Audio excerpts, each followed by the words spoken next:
Waktu menimba ilmu.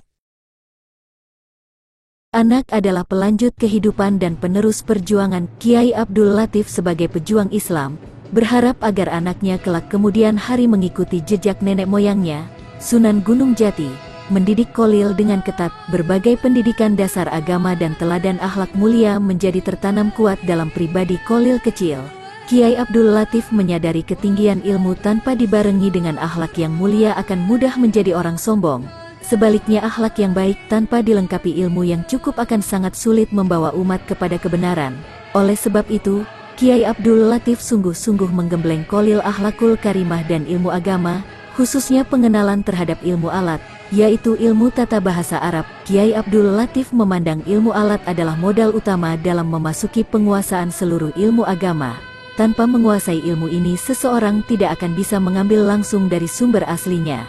Di samping itu, dengan menguasai ilmu alat kelak ketika menempuh pesantren berikutnya akan mudah memperdalam kitab yang lebih tinggi. Memang, semasa dalam didikan ayahnya, Kholil sudah menunjukkan minat dan bakat istimewa terhadap ilmu dan agama. Kehausan akan ilmu agama, terutama ilmu tata bahasa Arab tradisional, nahwu dan sorof, sangat luar biasa. Kholil muda dengan mudah menghafal kitab Awamil Almiyah, Jurmiyah, Imriti, Mutammimah dan Kailani.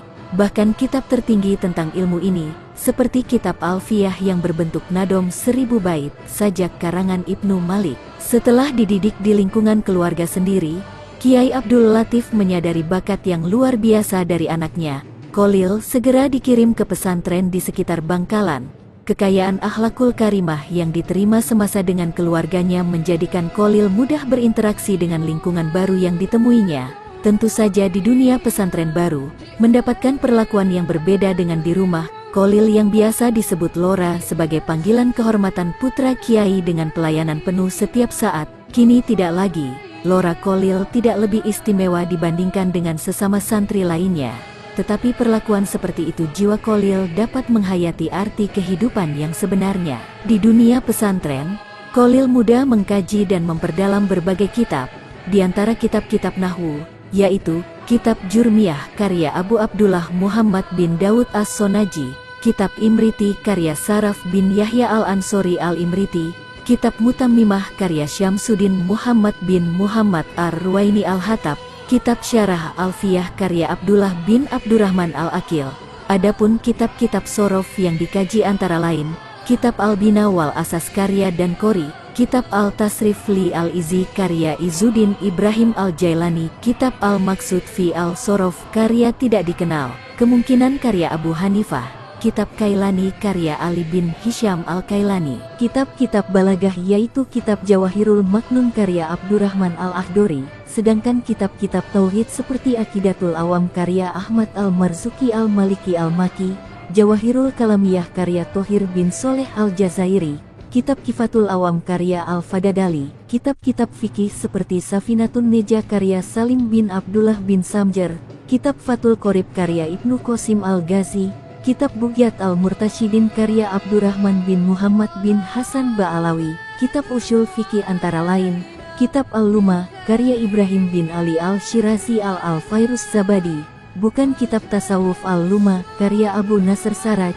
kitab Al-Warakah fi Usyul Al-Fikih karya Abdul Malik Al-Juwaini, kitab Jamu Al-Jawami karya Tajuddin Abdul Wahab Subki tentang akhlak seorang santri, yaitu kitab Ta'lim Al-Muta'lim karya Burhan Al-Islam Al-Zarnusi, kitab-kitab tasawuf antara lain kitab Hidayatul Asqiya karya Zainuddin Al-Malibari, kitab Risalatul Muawanah karya Abdullah bin Ali Al-Haddad, kitab Hikam karya Ibnu Athoillah Al-Iskandar dan kitab Ihya Ulumuddin karya Imam Ghazali.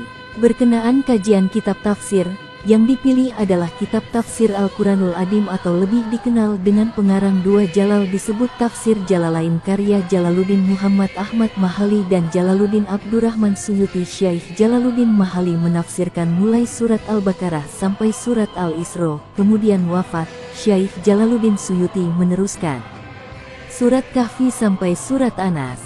Dilanjutkan dengan sisa satu surat, yaitu Al-Fatihah. Itulah sebabnya khusus tafsir ini surat Al-Fatihah berada di belakang bukan di depan sebagaimana tafsir umumnya. Tentang kajian kitab hadis yaitu kitab Arba'in dan kitab Riyadus Sholihin karya Imam Nawawi, Kitab Majalisus Sahihah karya Ahmad bin Hijazi. Di antara gurunya pada masa itu adalah Tuan Guru Dawuh yang di kemudian hari dikenal dengan bujuk Dawuh yang bermukim di desa Melajeh Bangkalan. Guru Dawuh adalah seorang guru yang sangat alim berbagai ilmu dengan kepribadian periang.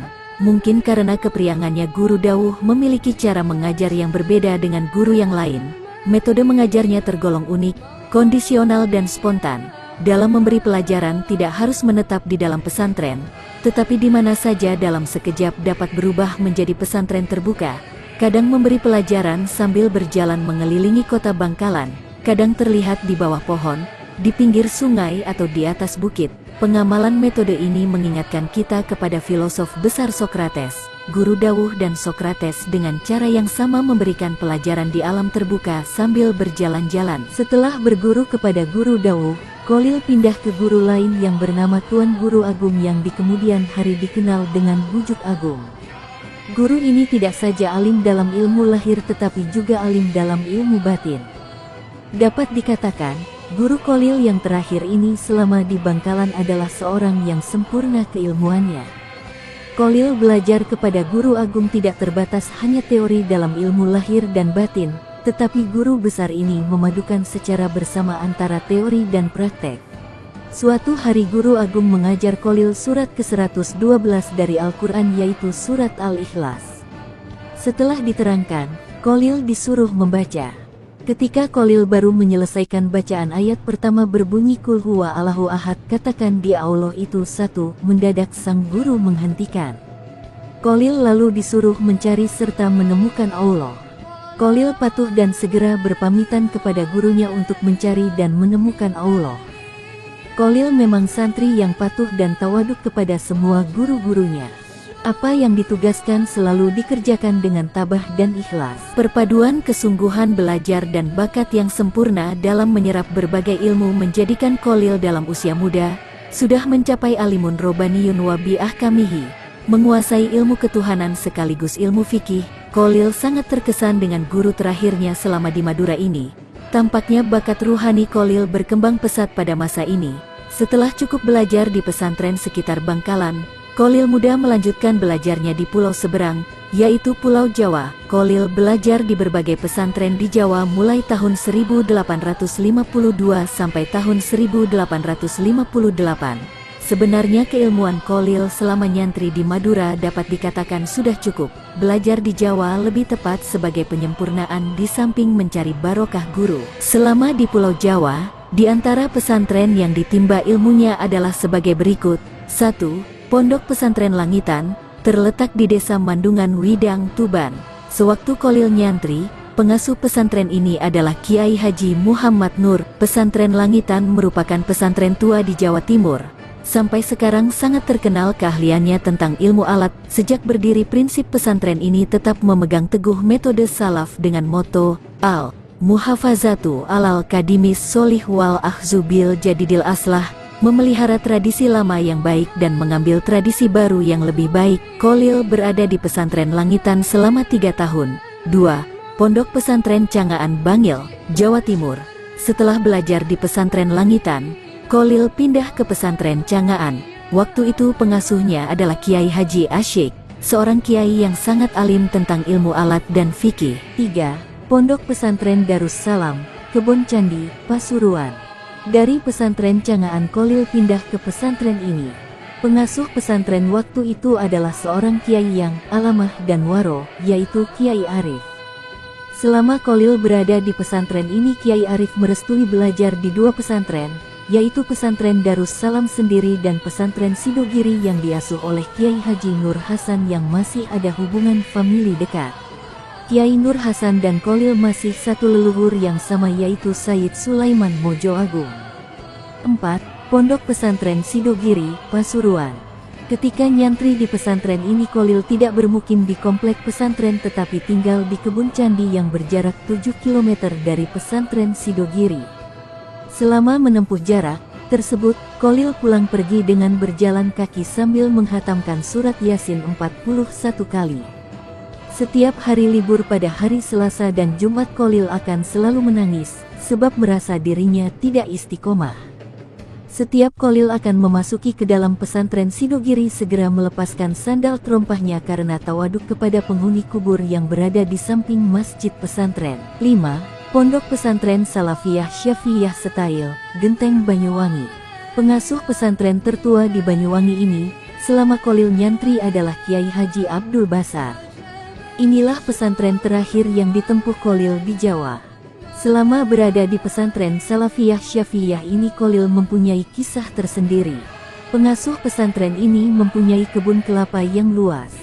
Kholil menjadi buruh memetik kelapa dengan upah setiap 80 pohon mendapat 3 sen. Semua hasil upah memetik kelapa disimpan dalam peti, lalu dipersembahkan kepada Kiai Abdul Basar. Tentang biaya makan sehari-hari, Kholil menjalani kehidupan prihatin. Terkadang menjadi pembantu kiai, mengisi bak mandi, mencuci pakaian, piring, serta pekerjaan lainnya. Bahkan, Kholil sering menjadi juru masak kebutuhan teman-temannya. Dari kehidupan prihatin itulah, Kholil mendapatkan makan secara cuma-cuma. Sesudah cukup di pesantren itu, gurunya menganjurkan Kholil untuk melanjutkan belajarnya ke Makkah. Uang dalam peti yang dahulu dihaturkan kepada kiai, kemudian oleh kiai diserahkan kembali kepada Kholil sebagai bekal belajar di Makkah. Namun sebelum berangkat belajar ke Makkah, Kholil oleh orang tuanya di Bangkalan dinikahkan dengan putri seorang bangsawan, bernama Asyik binti Lodrapati. Zaman Kholil muda, belajar ke Makkah menjadi dambaan setiap santri. Keilmuan seorang santri dirasakan belum lengkap sebelum nyantri di Makkah. Dengan tekad yang membaja dan setelah berpamitan kepada guru-gurunya, Kholil muda melanjutkan belajarnya ke Makkah. Pada tahun 1859, berangkatlah Kholil ke Makkah. Selama dalam perjalanan ke Makkah, Kholil selalu dalam keadaan berpuasa dan mendekatkan diri kepada Allah. Siang hari banyak digunakan membaca Al-Quran dan sholawat, sedangkan pada malam hari digunakan melakukan wirid dan takarub kepada Allah. Hal itu dilakukannya terus-menerus sampai tiba di Makkah. Setibanya di Makkah Kholil segera bergabung dengan teman-temannya dari Jawa. Mereka yang telah mukim, seperti Syekh Abdul Ghani Bima, Syekh Ibrahim, Syekh Abdul Ghani Al-Asya, Syekh Abdul Rauf Singkeli, Syekh Yusuf Sumbawa, Syekh Nahrawi, Syekh Abdul Hamid Dakhistani, Kiai Haji Asnawi Kudus, Kiai Haji Asnawi Banten, Ajengan Tubagus Bakri Purwakarta yang dikenal Ajengan Sempur, Syekh Arsyad Banten, Kiai Haji Asyari Bawean, Kiai Haji Majnun Mauk Tangerang, Syekh Muhammad Khatib Hambali, Syekh Ahmad Khatib Minangkabau, Syekh Muhammad Yasin Padang. Selama di Makkah Kholil mempelajari berbagai ilmu pengetahuan agama. Banyak para syekh yang Kholil datangi. Di antara gurunya yang berpengaruh adalah Syekh Imam Muhammad Nawawi Al-Bantani yang bergelar Sayyid Ulama Al-Hijaz. Imam Nawawi Al-Bantani adalah seorang penafsir Al-Quran. Karyanya yang terkenal berupa tafsir Al-Quran berbahasa Arab sebanyak 2 jilid tebal berjudul Tafsir Munir li Ma'alim Al-Tanzil. Karya tulis guru Kholil ini sebanyak 99 buah, meliputi bidang tafsir, hadis, fikih, tasawuf, akidah, sejarah, akhlak dan bahasa. Sedangkan guru Kholil yang lain yang juga sangat berpengaruh adalah Syekh Umar Khatib Bima. Semua gurunya mengajarkan fikih mazhab Syafi'i. Mazhab Syafi'i adalah salah satu aliran dalam fikih di kalangan Ahlus Sunnah wal Jamaah. Pendiri mazhab ini adalah Abu Abdullah Muhammad bin Idris Asy-Syafi'i. Setelah menjadi ulama besar dan mempunyai banyak pengikut, ia lebih dikenal dengan panggilan Imam Syafi'i, dan mazhabnya disebut mazhab Syafi'i. Kata Syafi'i dinisbatkan kepada kakeknya yang ketiga, yaitu Syafi'i As-Said. Karya imam ini yang pertama adalah kitab Ar-Risalah, suatu kitab yang membahas tentang usul fikih. Tetapi karyanya yang terkenal adalah kitab Al-Um, sebuah kitab yang komprehensif terdiri dari 7 jilid tebal berbahasa Arab. Selama belajar di Makkah Kholil sangat tawaduk kepada gurunya. Ketawadukannya kepada guru-gurunya tetap dilakukan walaupun kelak sudah menjadi ulama besar di Bangkalan. Pernah suatu hari, Kiai Kholil naik dokar umum yang biasa ditarik seekor kuda. Baru berjalan beberapa meter secara sambil lalu Kiai Kholil bertanya pada kusir dokar. "Pak Kusir, Kuda sampean yang bagus ini dari mana? Ucap Kiai Kholil sambil melihat kuda yang mulai lari. Dari Bima, jawab Pak Kusir. Mendengar jawaban yang mengingatkan gurunya itu, serta merta Kiai Kholil minta berhenti, lalu segera membayar ongkos yang belum sampai itu. Kiai Kholil berbuat demikian karena menaruh hormat kepada gurunya yang berasal dari Bima. Selama belajar di Makkah, berbagai macam mazhab fikih dipelajarinya. Namun akhirnya Kholil lebih condong memperdalam pada salah satu mazhab, yaitu mazhab Syafi'i yang diajarkan di Masjidil Haram. Di Makkah, kebiasaan hidup sederhana dan prihatin tetap dijalankan.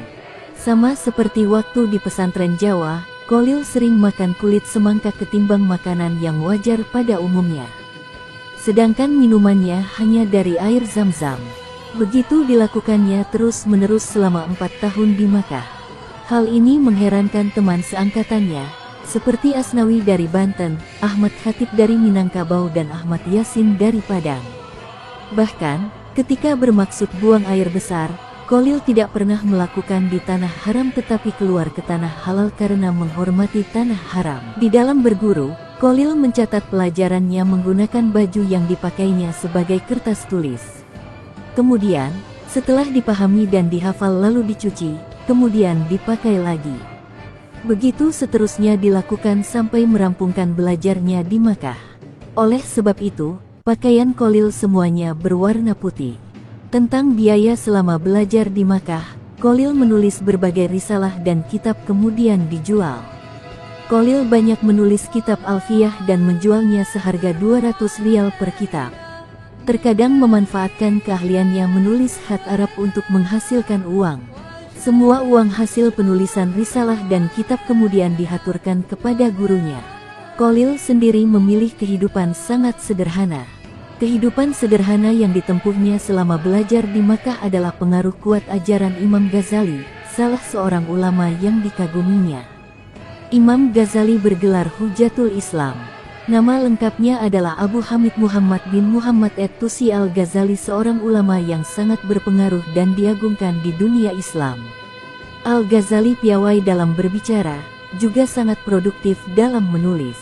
Karya tulisnya sangat banyak, lebih dari 228 judul buku dalam berbagai lapangan kajian Islam. Sayang baru 54 judul yang baru diketemukan. Sudah 16 judul yang diterjemahkan ke dalam bahasa Indonesia. Di antara semua penterjemah yang sangat baik hanyalah 2 orang, yaitu Abdullah bin Nuh dan Muhammad Bakir. Beberapa karangannya yang sangat monumental adalah Kitab Ihya Ulumuddin, Kitab Mejaeskatul Anwar, Kitab Tahafutul Falasifah, dan Minhajul Abidin. Dalam mengarungi lautan ilmu di Makkah, di samping mempelajari ilmu lahir, seperti tafsir, hadis, fikih dan ilmu usyul, juga mempelajari ilmu batin ke berbagai guru spiritual. Tercatat guru spiritual Kholil adalah Syekh Ahmad Khatib Sambas bin Abdul Ghaffar Al-Jawi Al-Sambasi yang bertempat tinggal di Jabal Kubais. Ahmad Khatib Sambas berasal dari Kampung Asam, Sambas, Kalimantan Selatan. Selain sebagai mursyid tarikah juga dikenal sebagai seorang ahli tafsir, hadis, dan pakar fikih. Ajarannya ditulis oleh murid-muridnya dalam bentuk risalah berbahasa Melayu. Seorang muridnya bernama Muhammad Ismail bin Abdurrahim Al-Bali menghimpun ajaran Syekh Ahmad Khatib Sambas dalam kitab Fathul Arifin. Kitab ini berisi tuntunan pelaksanaan zikir Thariqah Qadiriyah wan Naqsyabandiyah. Sedangkan murid yang lain bernama Ma'ruf bin Abdullah Khatib Palembang menghimpun dalam risalah yang dibangsakan kepada Qadiriyah dan Naqsyabandiyah. Guru besar ini mengajarkan tarikah dengan memadukan kedua ajaran tarikah, yaitu tarikah Qadiriyah dan tarikah Naqsyabandiyah. Biasanya kedua thariqah ini terpisah dan berdiri sendiri. Namun setelah Syekh Ahmad Khatib, kedua thariqah ini dipadukan. Muhammad Kholil bersama Abdul Karim Serang dan Yolhah berguru kepada Syekh Ahmad Khatib Sambas. Setelah ketiganya mendapat ijazah dan berhak sebagai mursyid, lalu pulang ke Jawa menyebarkan thariqah Qadiriyah wan Naqsyabandiyah. Menurut Kiai Haji Sohibui Wafa Tajul Arifin yang terkenal dengan sebutan Abah Anom, seorang mursyid thariqah Qadiriyah wan Naqsyabandiyah di Tasikmalaya, Syekh Abdul Karim menyebarkan thariqat di Banten, Syekh Yolhah di Cirebon dan Syekh Kolil di Madura. Tentang keabsahan thariqah Kiai Kolil, banyak kekhilafan di antara ulama. Namun, menurut catatan penulis yang mendengar langsung lewat kaset penjelasan murid Kiai Kolil yakni Kiai Asad Syamsul Arifin bahwa thariqah Kiai Kolil adalah Qadiriyah wan Naqsyabandiyah. Dengan demikian silsilah Kiai Kolil dalam kemursyidhan thariqah Qadiriyah wan Naqsyabandiyah dari jalur Syekh Ahmad Khatib Sambas adalah sebagai berikut. Syekh Muhammad Kolil Bangkalan, Syekh Ahmad Khatib Sambas, Syekh Syamsuddin, Syekh Muhammad Murad, Syekh Abdul Fatah, Syekh Usman, Syekh Abdurrahim, Syekh Abu Bakar, Syekh Yahya, Syekh Hasanuddin, Syekh Waliuddin, Syekh Nuruddin, Syekh Syarifuddin, Syekh Syamsuddin, Syekh Muhammad Al-Hattaq, Syekh Abdul Aziz, Syekh Abdul Qadir Al-Jailani, Syekh Abu Said Al-Mahzumi, Syekh Abu Hasan Ali Hakari, Syekh Abdul Faraj Al-Tartusi, Syekh Abdul Wahid Al-Tamimi, Syekh Abu Bakar Shibli, Syekh Abu Qasim Al-Junaid, Syekh Sari Sakoti, Syekh Ma'ruf Karhi, Sayyiduna Abu Hasan Ali bin Musa Al-Ridho, Sayyiduna Syekh Imam Musa Al-Kashim, Sayyiduna Syekh Jafar Sodik, Sayyiduna Syekh Muhammad Bakir, Sayyiduna Imam Zainal Abidin, Sayyiduna Husain bin Ali, Sayyiduna Ali bin Abi Thalib, Sayyiduna Nabi Muhammad, Sayyiduna Jibril, Allah, Rabbal Alamin. Melihat kewenangan Kiai Kolil sebagai mursyid thariqah Qadiriyah wan Naqsyabandiyah, menunjukkan beliau memiliki derajat yang tinggi di dalam makom spiritualnya. Menurut penuturan Kiai Asad Syamsul Arifin, pada saat Kiai Kolil berzikir di ruangan majelis zikir, apabila lampu dimatikan, sering terlihat sinar biru yang sangat terang memenuhi ruangan tersebut. Setelah berguru dengan Kiai Ahmad Khatib Sambas, Kolil melanjutkan ke guru lain, yaitu Syekh Ali Rahbini. Kolil sangat berkhidmat melayani guru terakhirnya ini. Syekh Ali Rahbini adalah seorang tunanetra. Kolil senantiasa tidur di pintu masjid, dengan harapan kalau gurunya lewat dapat menginjak dirinya, yang kemudian menuntunnya ke tempat pengimaman. Setelah Syekh Ali Rahbini memandang Kolil sudah cukup mampu dalam ilmu keagamaan, tibalah saatnya murid yang disayangi ini untuk menyebarkan ilmu yang selama ini ditekuninya. Dengan perasaan haru Syekh Ali Rahbini menyuruh Kolil pulang ke tanah Jawa karena dibutuhkan umat. Demikian juga dengan dua orang temannya yang sama-sama berguru kepada Syekh Rahbini. Mendengar perintah gurunya, Kolil segera mempersiapkan kepulangannya ke tanah Jawa. Sedangkan, dua orang temannya merasa masih belum cukup ilmunya, lalu tidak menuruti perintah gurunya, tetapi terus ke Mesir. Kelak sekembalinya ke tanah air, dua orang temannya yang tidak patuh itu, ilmunya menjadi tidak bermanfaat kepada kaum muslimin. Berbeda dengan Kolil, karena kepatuhannya kepada guru, Allah menganugerahi pangkat kewalian dan semua ilmunya bermanfaat serta menyebar kepada seluruh ulama Madura dan Jawa. Semoga bermanfaat. Tonton terus videonya, ikuti terus channelnya, subscribe, like, dan tekan loncengnya.